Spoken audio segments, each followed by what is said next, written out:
USA Monde. Good morning, my beautiful people. This is John from USA Mod. Welcome back to Sunday Talk episode number 55. Before I start today's video, as always, how you guys doing? I wish you guys a happy Sunday. Whatever you do today, do it peacefully. I'm gonna go over some of the questions you guys send me on YouTube. Trying to answer those questions. So some of you guys can learn something from it. Okay, so without wasting time here, let's get started. The first question today will come from Shakina Kante. So Shakina Kante sent this question. I really would like to know, the Visa Center is asking for proof of domicile for a joint sponsor on the petition, along with tax and support document. Does he have to give his physical address, or can he just use his passport or his naturalization? Or is the tax form proof that he paid taxes in the country? Another thing, the passport does not state his physical address, just the city and state. Well, thanks for the question. I don't know how long you've been watching my videos. I made a video about document you can use as a proof of domicile when you are a petitioner living outside the United States of America. Okay, so I know he can use any document that proves that he pays tax here in the United States of America, either local tax or federal tax. And also he can use any bank statement showing that he maintains a bank account here in the United States of America, or voting record that showing that he vote here in the United States of America. All those documents he can use as proof of domicile. Passport, I don't think so, because on passport he can use as some proof of citizenship, or if it's or status, or basically proof of status here in the United States of America. But for as proof of domicile, I don't think he can use it. So those are the documents he can use. If he has those, he can submit those to NVC, Computer Electronic Application Center. Okay, let's move to another question here. This one gonna come from Shabazz Emmanuel. Thanks for a good video with accurate information. I got my green card, so now I can apply for re-entry permit. I do not need to apply for refugee travel document. Well, thank you. Thanks for the question. As a green card holder, yes, you can apply for re-entry permit, because the re-entry permit, first of all, it's valid for 2 years. Okay, you still can apply for a 1 year refugee travel document if that's what you want to do. You have option, but most of the time, the reason why people apply for re-entry permit, maybe they want to travel outside United States of America for more than a year. They do that, or maybe they just want a re-entry permit because it's valid for 2 years, and they can use it to travel many times within 2 years. People have different reasons why they apply for re-entry permit, but you have a choice here. Okay, you have a choice. Let's move to another one. This one will come from Read S. Read S ask this question. Hello, a quick question for you. In the asset section for federal tax or return, can my spouse use my federal tax return to list because I'm a U.S. citizen and I file my tax on annual basis?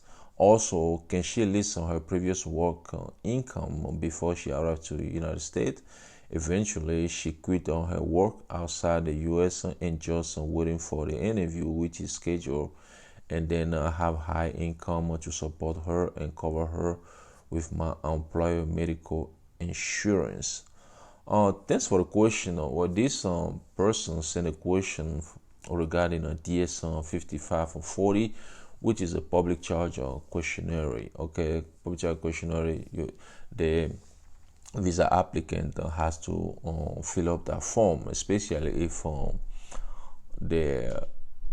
the the petition was approved after February 24th, 2020, when the rule took effect. Okay, so on the form, there is a part of the form where you have to provide your income information. So he want to know if his wife can use his income to fill up the form, his income information to fill up the form. It's not normal, because on the form is just for his wife, because his wife is the one who gonna travel to United States of America on immigrant visa. Therefore, she's the one who gonna fill up on this form on DSL 5540. All the information on the form should be your wife information. Okay. Let's move to another question here. This one will come from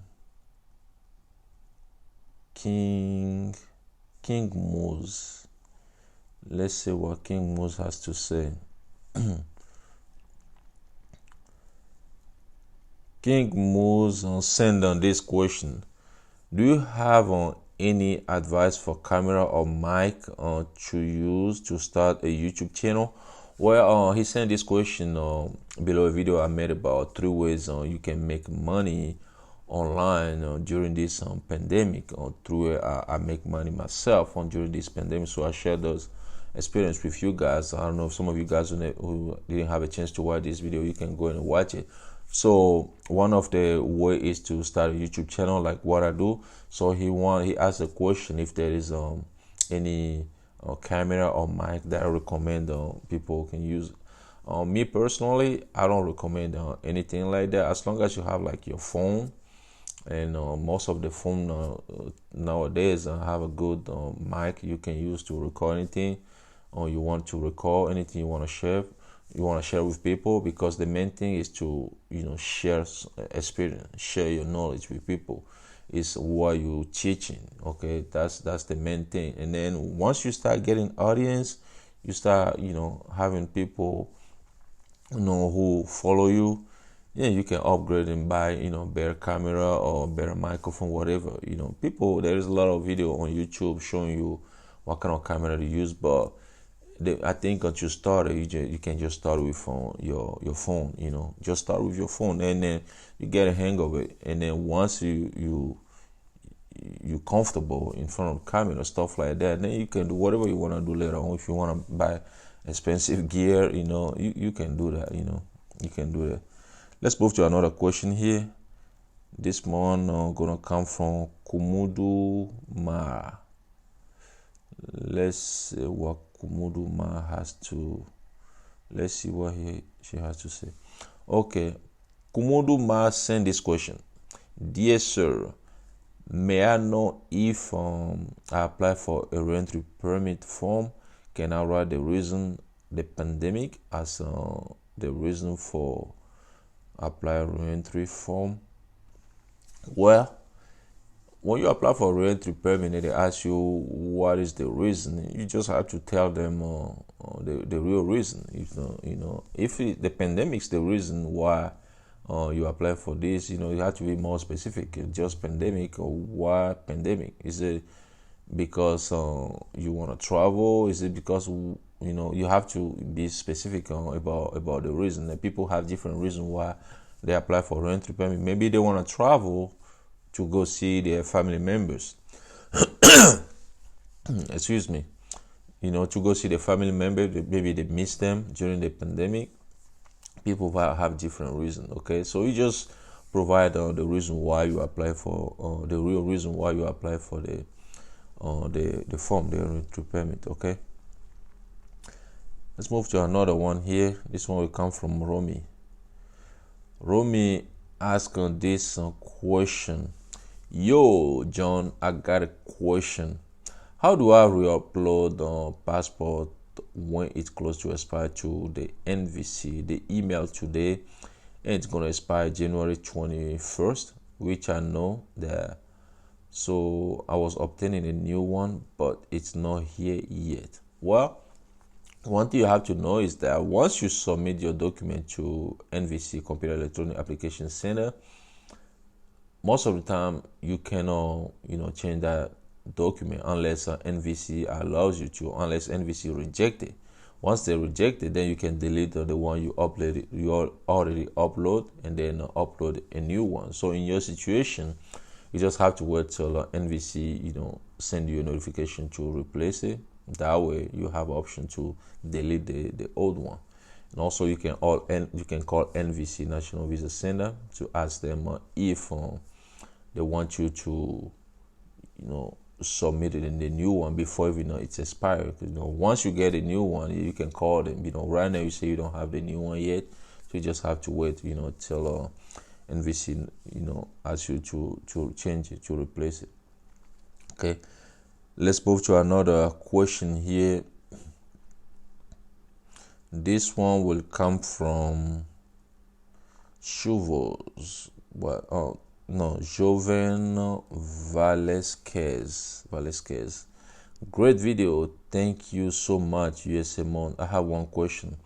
If I-864W is no longer required, when do I file the form I-485? Well, that's a good question. I-864W, for some of you guys who don't know what it is, it's kind of like exempt form to fill up with the regular affidavit of support. So if you are like a child who will become a U.S. citizen once you move to the United States of America, or you are somebody who is qualified for 40 quarters of work here in the United States of America, which is like 10 years of work based on the Social Security Act.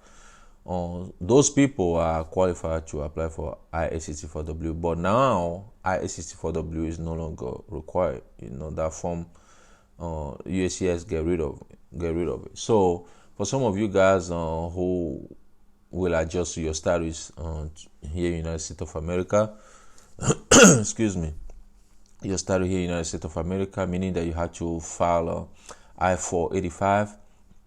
Now the new I-485, asks for question, all those questions they used to ask on the older I-864W. So basically, you're gonna provide those information in the new I-485 form, which is a green card application form. Okay, so that's what you do.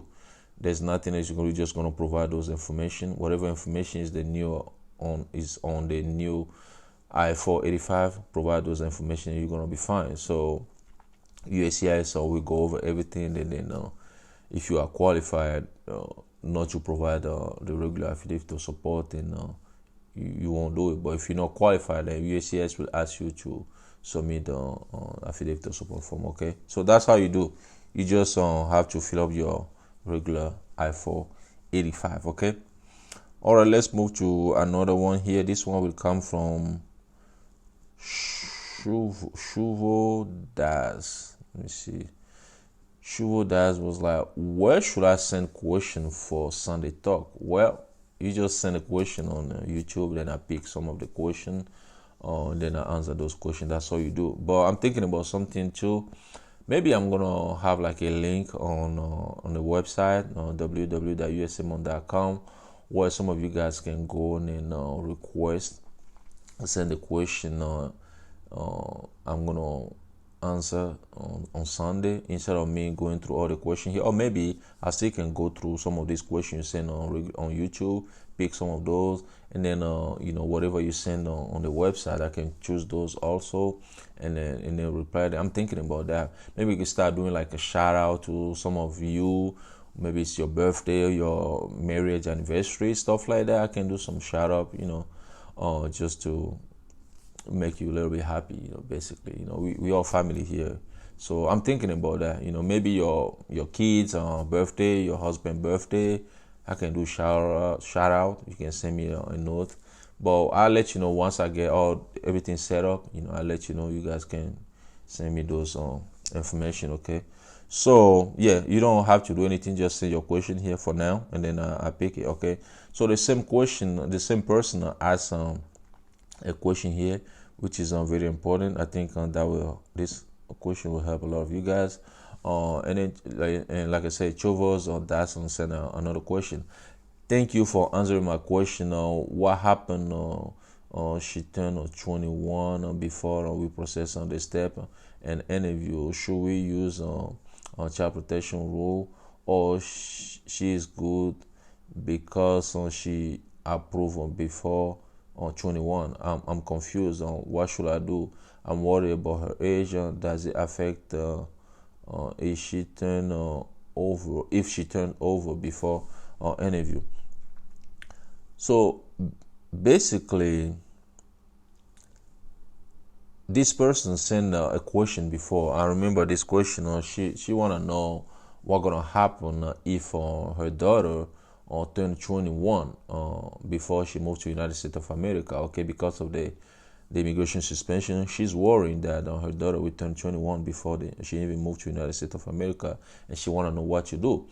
And I sent her a reply saying that she doesn't have to worry about this because her daughter will be covered by the CSPA, which is a Child Status Protection Act. I talked about this on last Sunday. What it is, basically, it will cover the child. If you file for the child before he or she turn 21, and this actor will protect that child, and that child still can get an immigrant visa to move to United States of America. So there is something called CSPA age. Okay, I'm gonna tell you how they calculate that. So let's say the petition was filed when the child is 17, and then by 21, that's when they receive a notification from USCIS or NVC to start the immigrant visa process or to adjust the status. So instead of use 21 as the age of the child at that time, they're gonna use something called CSPA age. So let's say the child started a petition, or the petition was filed when the child is 17, and now the child is 21. So the pending period is like 4 years. So they're gonna subtract the 4 years out of the 21, and then they're gonna have a CSPA date, which is gonna be 17, and that's the date they're gonna use. That's what when your child is over 21, as long as your child is unmarried, and then the child will start the immigrant visa process within a year from the date they receive a notification from NVC to start it, or within the year from receiving notification from USCIS to adjust the status, and that child will be fine. Okay, that's how you do it. Okay. The next question will come from Habib Bapula. Habib Bapula sent this question. I'm Habib Bapula. My wife petitioned for 2 of my children, and one was approved by NVC and awaiting interview, but the other one has been at the review stage since April 21st. Can you tell me what is happening? Well, this is a good question, and thanks for the question. Sometimes it's not because you petition for your kids at the same time, and all the petition will be approved at the same time. Most of the time, what happens is one petition will be approved, and then the second one will be approved later on, because they are 2 different people. It's not because they are your kids and the NVC have to process their case at the same time. Okay, so it's normal, and it's common. You're not the first person who's experiencing this problem. So eventually, the second person will get approval very soon, and then both of them can wait for a visa interview. Okay. The last question of today's video will come from Abraham Tristan. Abraham Tristan sent this question. NVC accept all required documents, but say need proof of domicile, then submit. How long does NVC take to review additional document and schedule interview? Visa F11 U.S. citizen petitioner. Well, once you resubmit on the document, NVC asks you. Sometimes it can take like 3 weeks for them to review it and let you know about the decision, or it can be more than that. It can take a month, it can take 2 months. It depends on how busy they are. But now, one thing you have to know, like I always tell you guys, that NVC is reviewing document of people who are not affected by the immigration suspension first, and then after that they're going to review document of people who are affected by the immigration suspension. So that itself can delay the process. It can take like a month, like I said, more than a month, or even 2 months before they review your document and let you know whether your document are qualified or not. Okay, so like I said, guys, and that was the last question of today's video. Thanks for watching. Once again, happy Sunday. Enjoy your day, have fun with your family. That's all matter. We have to be happy, and get ready to start the next week. And I wish you guys happy week ahead of you. Okay, once again, this is John from USA Mode. I talk to you guys next Sunday. USA Monde.